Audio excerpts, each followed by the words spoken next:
अस्सलामु अलैकुम वरहमतुल्लाहि वबरकातुहू। संडे कमेंट बॉक्स के एक नए एपिसोड के साथ मैं आप लोगों का भाई एम कासमी आप लोगों की खिदमत में बहुत सारे सवालों के जवाबात लेकर हाजिर हूँ। और 2 दिन से आप लोगों को वीडियो भी नहीं मिल रही है और आज संडे एपिसोड भी आप लोगों को बहुत लेट मिल रहा है। इसकी वजह यह है कि आफ़िया की तबीयत बहुत ज़्यादा ख़राब हो गई थी। आप ऐसे समझ लो कि इतनी तबीयत कभी भी ख़राब नहीं हुई है, बल्कि आप ये कह लें कि दवाएं ज़ाहिर है जब फ़ायदा नहीं देती हैं तो आदमी परेशान हो जाता है। आप डॉक्टर चेंज कर सकते हो, दवाएं चेंज कर सकते हो, लेकिन अल्लाह की मर्ज़ी होती है। और ये अल्लाह ताला अपनी कुदरत का इज़हार इसलिए करता है ताकि बंदा अल्लाह के और करीब हो जाए।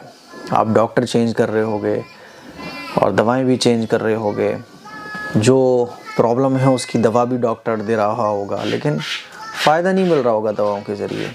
तो ये अल्लाह की मर्ज़ी होती है और अल्लाह ताला ये हमें बताना चाहता है कि देखो कुदरत वाला मैं हूँ, ताकत वाला मैं हूँ। देखो दवाओं में कोई ताकत नहीं है, असल जो ताकत है वो मेरी ताकत है, असल जो शिफा देने वाला है वो अल्लाह है। तो इसीलिए बहरहाल तकरीबन 4-6 दिन भाग दौड़ के बाद अल्हम्दुलिल्लाह आज आराम है, अल्लाह का शुक्र है। अभी 25% आराम है और वो मुझे नहीं छोड़ रही, मेरे ही पीछे, तो बिल्कुल भी मौका नहीं मिल पा रहा था। अब थोड़ा वो सोई है तो मैंने सोचा कि संडे एपिसोड आप लोगों को दे दिया जाए। बहरहाल आफ़िया के लिए दुआ कीजिएगा और जितने भी बीमार हैं सबकी बीमारी के लिए दुआ कीजिए, अल्लाह ताला सबको शिफा नसीब फरमाए। चलिए साहब, नागा नहीं होना चाहिए, इसलिए बस एपिसोड शायद कि थोड़ा छोटा हो जाए। मोहम्मद गुलशेर पहला सवाल पूछते हैं, मुफ्ती साहब उम्मीद है आप खैरियत से होंगे, अल्लाह आपको हमेशा खुश रखे, आमीन सुम्मा आमीन। मेरे कुछ सवाल हैं। नंबर 1, इन्होंने कुछ सवालात पूछे हैं। नंबर 1, सलाम पढ़ना क्या ज़रूरी है हर अज़ान से पहले और अज़ान के बाद? सलाम पढ़ना जायज़ है, नो प्रॉब्लम, आप जब चाहो तब सलाम पढ़ो। आप अस्सलामु अलैका अय्युहन नबी व रहमतुल्लाहि व बरकातुहू, है ना, नबी पर सलातो सलाम तो हम जब चाहें जब भेज सकते हैं। तो ये ज़रूरी नहीं है कि अज़ान से पहले अज़ान के बाद। जो लोग अज़ान से पहले और अज़ान के बाद को ज़रूरी समझते हैं वो गलत है, कभी भी आप पढ़ सकते हैं। सलातो सलाम पढ़ने के लिए शरीयत ने कोई टाइमिंग नहीं बनाई है, न शरीयत ने कोई डे मुकर्रर किया, न कोई टाइम मुकर्रर किया, जब जिसकी मर्ज़ी हो सलातो सलाम हुजूर पर भेजो। नंबर 2, और बड़े बड़े इमाम कौन हैं? अच्छा, बुरे इमाम कौन है ये लिखा है आपने। देखो उर्दू लिखो तो सही लिखा करो, है ना। जो लैंग्वेज हम अच्छी लिख सकते हैं उस लैंग्वेज में हम सवाल पूछें, हिंदी में, उर्दू में, इंग्लिश में। और अगर कोई चीज़ आधी अधूरी आती है तो फिर पहले उसको अच्छे से करेक्ट कर लो, उसके बाद पूछो। बड़े इमाम कौन कौन हैं? जैसे इमाम अबू हनीफा रहमतुल्लाह अलैह। नंबर 3, अच्छा 4 इमाम बड़े हैं, इमाम अबू हनीफा रहमतुल्लाह अलैह, इमाम शाफ़ी रहमतुल्लाह अलैह, इमाम मालिक रहमतुल्लाह अलैह, इमाम अहमद इब्न हम्बल रहमतुल्लाह अलैह। ठीक है, ये 4 बड़े इमाम हैं जिनको पूरी दुनिया फॉलो करती है। इनको फॉलो करने का मतलब ये है कि इन्हीं के ज़रिए जो कुरान और हदीस से इज्तिहादी मसाइल हैं उसमें जो है इन्हीं 4 इमाम को फॉलो किया जाता है। नंबर 3, आपकी जैकेट माशाल्लाह बहुत अच्छी है, काश के आपसे ज़िंदगी में कभी मुलाकात होती। मैं ज़िला सोलापुर से हूँ, ये सहरसा के करीब में है। जज़ाकुमुल्लाहु अहसनल जज़ा। जी, अल्लाह ताला ने चाहा तो ज़रूर मुलाकात होगी, क्यों मुलाकात नहीं होगी, ज़रूर मुलाकात होगी। जब भी अल्लाह कभी आपके ज़िले में, आपके शहर में आने का मौका देगा, मैं इंशाअल्लाह आपको इन्फॉर्म करूँगा, आप मुलाकात करने आ जाइएगा। और जब भी आपको कहीं आसपास फ़िरोज़ाबाद में आने का मौका मिले तो ज़रूर आइए, मोस्ट वेलकम। जीनत अंसारी कह रही है, मुफ्ती साहब सर का मसा करके बता दीजिए लेडीज़ का सही तरीक़ा क्या है? देखिए, लेडीज़ के सर का मसा करने का तरीक़ा बड़ा आसान है। आप तर हाथ लो, गीला हाथ लो, आगे रखो, पीछे की तरफ ले जाओ, बस हो गया मसा। मर्दों के लिए ये है कि हाथ यूँ रखो, पीछे ले जाओ, फिर पीछे से आगे की तरफ लेके आओ। ख़वातीन गीले हाथ यहाँ रखेंगी पेशानी के बालों पर और यहाँ से शुरू करके पीछे ले जाएंगी, पीछे से आगे नहीं लाएंगी, क्योंकि अगर आप ख़वातीन पीछे से आगे की तरफ लेके आएंगी तो बाल ख़राब हो जाएंगे। तो ख़वातीन को सिर्फ पीछे ले जाना है, मसा हो जाता है। ठीक है, फिर बाकी इस उंगली से आप कानों का कर लो, अंगूठे से पीछे हिस्से का कर लो, ऐसे गर्दन का कर लो, ये तरीका है पूरा। मान लीजिए ऐसे आप ये हाथ रखो, मसा करो पूरा, फिर उसके बाद ये उंगली से कानों अंदर का, और शहादत की उंगली से ये, और अंगूठी से ये, और ऐसे, ठीक है। इस पर मेरी एक ऑलरेडी पूरी क्लिप बनी हुई है कि सर का मसा कैसे किया जाता है AM कासमी। वो डिटेल में आप देख लो तो बहुत अच्छे से आपको सर का मसा करने का तरीका समझ आ जाएगा। आसान तरीका यही है कि बस आप यूँ करो, पीछे ले जाओ, कानों अंगूठे से कानों के पीछे का कर लो, और ये ऐसे इस तरह से कानों की उंगलियां डाल के कानों के अंदर मसा कर लो, हो जाएगा बस, ठीक है। और बिल्कुल मुस्तहब की रियायत के साथ अगर आपको मसा का तरीका सीखना है तो वो वीडियो देख लो पूरी, ठीक है। आयशा परवीन कह रही है, मुफ्ती साहब मैं 8 मंथ्स की प्रेग्नेंट हूँ, मुझे नमाज़ पढ़ने में दिक्कत होती है, प्लीज़ आप बताइए नमाज़ कैसे पढ़ें। क्या दिक्कत होती है, वो दिक्कत आप थोड़ा सा वाज़े करें। देखिए, अगर आपको नमाज़ खड़े होकर पढ़ने में दिक्कत होती है तो आप बैठकर पढ़ लीजिए, ठीक है। सजदा करने में दिक्कत होती है तो आप जैसे सहूलत हो वैसे पढ़ लीजिए। और दिक्कत कैसी होती है ये क्लियर करना ज़रूरी है। अगर मान लीजिए आपको खड़े होकर नमाज़ पढ़ने में दिक्कत हो रही है तो सिर्फ फ़र्ज़ खड़े होकर पढ़ लो, सुन्नतें और नफलें बैठकर पढ़ लो। और अगर कोई दिक्कत ऐसी है जिससे बच्चे को तकलीफ़ पहुंच सकती है या आपकी कोई बीमारी में इजाफ़ा हो सकता है तो फिर वो आप क्लियर कीजिए। अगर ऐसी कोई दिक्कत हो रही है जिससे आपकी बीमारी में इजाफ़ा हो सकता है, बच्चे को प्रॉब्लम हो सकती है, या आपकी कोई तकलीफ़ बढ़ सकती है, मर्ज़ बढ़ सकता है, तो फिर आप जैसे सहूलत हो वैसे नमाज़ पढ़ लो, ठीक है। मान लीजिए खड़े होकर भी प्रॉब्लम हो रही है तो बैठ कर पढ़ लो, सजदा करने में कोई प्रॉब्लम हो रही है तो सजदा इशारे से कर लो। लेकिन वो आपने प्रॉब्लम नहीं लिखी है, इसीलिए थोड़ा सा मुश्किल हो रहा है क्लियर करने में कि आखिर प्रॉब्लम कैसी हो रही है, दिक्कत कैसी हो रही है, ठीक है। फरहाना खान कह रही हैं, मुफ्ती भाईजान मेरा एक सवाल है, बच्चों के नाम का बीमा करवाना कैसा है, प्लीज़ ज़रूर बताइए। मैं 4-5 बार से सवाल कर रही हूँ, मुझे कोई जवाब नहीं मिला। बीमा ये सूद के हुक्म में आता है, हम देते हैं 4 साल में 5 साल में 4 लाख रुपए, सपोज़ दैट 4 लाख के बजाय फिर हमें मिलता है वो 6 लाख का, है ना। तो बीमे जो होते हैं ना जिसमें कोई चीज़ बढ़ा के मिल रही है तो वो ये सूद के हुक्म में, इंटरेस्ट के हुक्म में। तो जितना अमाउंट आपने दिया है बीमे में उतना अमाउंट तो आपका है, बाकी जो इंटरेस्ट आपको मिला हुआ है वो आप गरीबों में तकसीम कर दो, वो आपका नहीं है। तो बीमा कराना पहले तो जायज़ ही नहीं है। और अगर किसी ने बीमा करा लिया है तो फिर जितना अमाउंट आपने जमा किया है उतना तो आपका है, उसके ऊपर जो इंटरेस्ट आपको मिल रहा है वो आपका नहीं है। वो गरीबों में सदका खैरात करना आपके ऊपर लाजमी है। बीमा नहीं कराना चाहिए, बीमे से बचना चाहिए।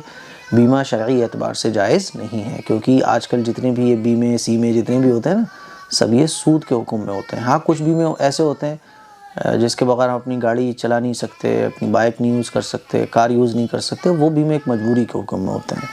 लेकिन औलाद का बीमा, बच्चों का बीमा ये दुरुस्त नहीं है करवाना।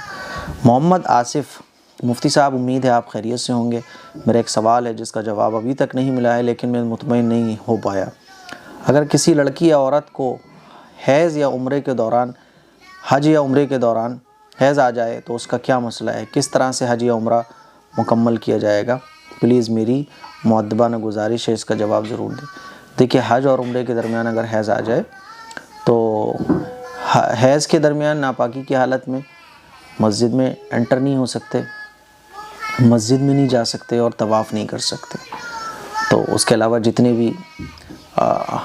भी अफ़आल हैं उम्रे के, हज के, वो अदा कर सकते हैं। मैं स्लो इसलिए बोल रहा हूँ क्योंकि मेरे पास ही आफिया सो रही है, तो मुझे स्लो बोलना पड़ रहा है थोड़ा सा, क्योंकि वो जाग जाएगी और उसकी तबीयत ठीक नहीं है। तो वो जब भी जागती है मुझे ही बस बोलना शुरू करती है कि कहाँ हैं मेरे अब्बा जी, तो इसीलिए मैं यहाँ थोड़ा स्लो बोल रहा हूँ। तो हैज़ अगर आ गया हज और उम्रे के दरमियान तो आप तवाफ़ ना करें और मस्जिद में वो जो 2 रकात पढ़ी जाती हैं वो रकात ना पढ़ें, ठीक है। तवाफ़ क्विट कर दें और नमाज़ पढ़ना क्विट कर दें। उसके अलावा जितने भी अफ़आल हैं वो आप कीजिए, मिना, मुज़दलिफ़ा, अरफ़ात में जितने भी काम होते हैं सब करें। फिर हैज़ से पाक हो जाने के बाद आप तवाफ़ ज़ियारत और तवाफ़ जो है ना वो कीजिए, ठीक। तो ये 2 काम आप छोड़ दीजिए, तवाफ़ और नमाज़ पढ़ना। मस्जिद में दाखिला ममनू होता है नापाकी की हालत में, तो तवाफ़ आप क्विट कर दीजिए, बाकी जितने भी अफ़आल हैं वो आप पूरे कीजिए। उसके बाद फिर जब आप पाक हो जाएं तब आप ये तवाफ़ कीजिएगा, ठीक है। मुस्कान आबिदा कहती हैं मुफ्ती साहब looking good in the jacket. अच्छा, जज़ाकुमुल्लाह अहसनल जज़ा, बहुत बहुत शुक्रिया आपका इस मोहब्बत के लिए। चलिए, सिद्दीक़ अत्तार कह रहे हैं हज़रत जी मेरे ख्वाब में मौलाना तारिक जमील साहब आए थे, उनसे मुलाकात हुई, इसकी ताबीर क्या है?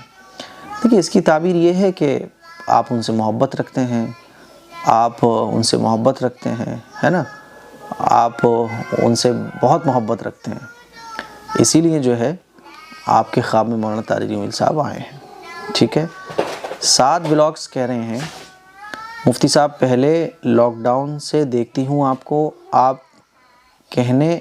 आप खाने आए सभी एपिसोड। क्लियर लिखा करो, बहुत दिक्कत होती है।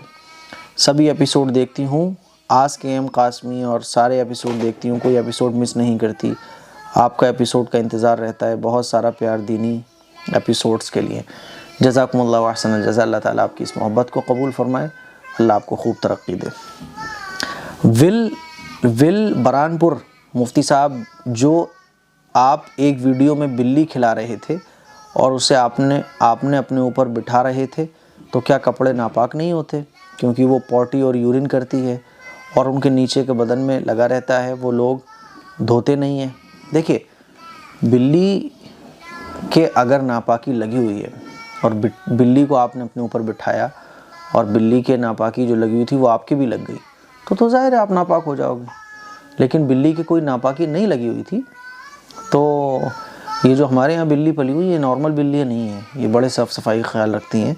इनका जो पॉटी करने की जो चीज़ आती है वो भी बहुत अलग आती है और ये बड़ा सफाई सुथराई रखती हैं बिल्लियाँ जो होती हैं। तो बिल्ली को नॉर्मल हम गोद में ले सकते हैं। हाँ, अगर बिल्ली के कोई नापाकी लग रही है और आपने बिल्ली को गोद में लिया तो आपकी भी नापाकी लग गई, तो फिर ज़ाहिर है फिर आपका कपड़ा गंदा हो गया, फिर आपको वो पाक करना पड़ेगा। Otherwise no problem. बिल्ली को आपने गोद में लिया, कोई नापाकी वगैरह बिल्ली की नहीं लगी हुई थी, तो आप क्यों नापाक हो गए? हम नापाक जब होते हैं जब नापाकी हमारे लग जाए। ठीक है। कोई नापाक कपड़ा अगर हमसे छुल जाएगा तो हम नापाक जब होंगे जब उस कपड़े की नापाकी हमारी बॉडी पे लग जाएगी। अलीशा खान, भाई आप मेरे सवाल को क्यों इग्नोर करते हो? 3 संडे मेरे यूं ही गुजर गए लेकिन मेरे क्वेश्चन का आंसर्स नहीं मिले। मेरे क्वेश्चंस ये है कि मेरा हेल्थ नहीं है और यही हेल्थ की वजह से लोगों ने मेरा जीना हराम किया हुआ है। अच्छा, आप कमज़ोर ज़्यादा हैं और आप दुबली पतली बहुत हैं, जिसकी वजह से लोग आपका मजाक उड़ाते हैं। कोई बात नहीं है, लोगों का काम है मजाक उड़ाना। आप जो है ना खजूर और दूध पीना शुरू करो। सुबह खजूर लो, शाम को भी खजूर लो और सुबह शाम 1 गिलास दूध, है ना, और अंजीर भी खाओ आप। अंजीर और खजूर और दूध, तो इंशाल्लाह आपको फ़ायदा मिलेगा। और खजूर जो है ना, ये ताकत भी देती हैं और बदन को मोटा भी करती हैं। तो आप खजूर, अंजीर और दूध, ये 3 चीज़ों का ख़ास तौर पर एहतमाम करो। 8-10 सुबह खजूर खाओ, 8-10 शाम में खाओ और सुबह शाम दूध 1-1 गिलास पियो, तो इंशाल्लाह आप सेहतमंद हो जाओगे। सोचना बंद कर दो, सोचने वाले मोटे नहीं होते। नाज़नीन कुरैशी, नमस्ते कहना मना है, कोई राम राम कह रहा है तो जवाब राम राम कह सकते हैं। वो राम राम कह रहा है, आप आदाब आदाब कह दो, क्या दिक्कत है? तो बचने की जो भी सूरत है बचो। गैर मुस्लिमों की चीज़ों को एक्सेप्ट करना और गैर मुस्लिमों के तौर तरीक़ों को अपनाना ये दुरुस्त नहीं है। गैर मुस्लिमों को भी ये समझना चाहिए। वो राम राम कह रहे हैं, आप आदाब आदाब कह दो। वो राम राम कह रहे हैं तो आजकल फितने फसाद का टाइम है बहुत, है ना, लोग बड़े शरीर होते जा रहे हैं। तो आपको लग रहा है फितना फसाद वाला आदमी है सामने वाला, वो कह रहा है तो आप भी राम ऐसे को बोल दो, बच्चों बहरहाल। ठीक है। अच्छा, मुफ्ती साहब आपकी जैकेट अच्छी लग रही है माशाल्लाह, आपके चैनल से हमें बहुत अच्छी दीनी तालीम सीखने को मिली, जज़ाकुमुल्लाह अहसन जज़ा। एच अंसारी कह रहे हैं मुफ्ती साहब आप खैरियत से होंगे? मुफ्ती साहब मैंने आपको ख्वाब में देखा और मेरे घर तशरीफ़ लाए और मैंने आपसे मुसाफ़ा भी किया। मोहब्बत की बात है, जिससे हमें मोहब्बत होती है वो हमें ख्वाब में नज़र आता है, जिससे हमें उनसियत होती है, जिससे हमें लगाव होता है, जिससे हम अक़ीदत रखते हैं, तो वो हमें ख्वाब में नज़र आ जाता है। तो ये आपकी मोहब्बत की बात है। शहनाज राना कह रही हैं बिरयानी खाकर घर से बाहर नहीं जाना चाहिए, इस बात का आपने जवाब दिया, लेकिन मैं कितनी बार सवाल की हूँ, आपने मेरे सवाल का आज तक जवाब नहीं दिया। मैं आपसे बहुत नाराज़ हूँ। मेरी बहन, नाराज़ होने की ज़रूरत नहीं है, आपको मुझे सवाल नहीं मिला है, नाराज़ ना हुआ करो। आप लोग सवाल किया करो, नाराज़ ना हुआ करो, ठीक है। दीन की रोशनी, मुफ्ती साहब क्या आपकी क्लिप्स कट करके अपने यूट्यूब चैनल पर अपलोड कर सकते हैं? बिल्कुल नहीं कर सकते मेरे भाई। मैंने पहले ये इजाज़त दी थी कि मेरी वीडियोस कोई भी अपने चैनल पर अपलोड कर सकता है, लेकिन मैंने इसके बड़े नुकसानात देखे, तो फिर मैंने अपनी ये जो इजाज़त दी थी लोगों को, ये वापस ले ली है। और अब मेरी वीडियोस आप मेरे चैनल से शेयर तो कर सकते हैं, लेकिन उसको डाउनलोड करके री अपलोड नहीं कर सकते आप उसको अपने चैनल पर। मेरी तरफ से इजाज़त नहीं है। मोहम्मद कासिम कह रहे हैं you are looking so smart but I can't tell you. अच्छा, जज़ाकुमुल्लाह अहसन जज़ा, बहुत बहुत शुक्रिया आप लोगों की इस मोहब्बत के लिए। शबीन सिराज कह रही हैं आप कैसे हो मुफ्ती साहब? मैं बहुत अच्छा हूँ, अल्लाह का शुक्र है। संडे कमेंट बॉक्स 183 और 184 में सवाल की थी, लेकिन आप मेरा सवाल नहीं लिए। प्लीज़ मेरा सवाल लें, आपकी मेहरबानी होगी, अल्लाह आपको खुश रखे। जज़ाकुमुल्लाह अहसन जज़ा। आपका सवाल मुझे नज़र नहीं आया, बस आपका यही कमेंट मुझे मिला।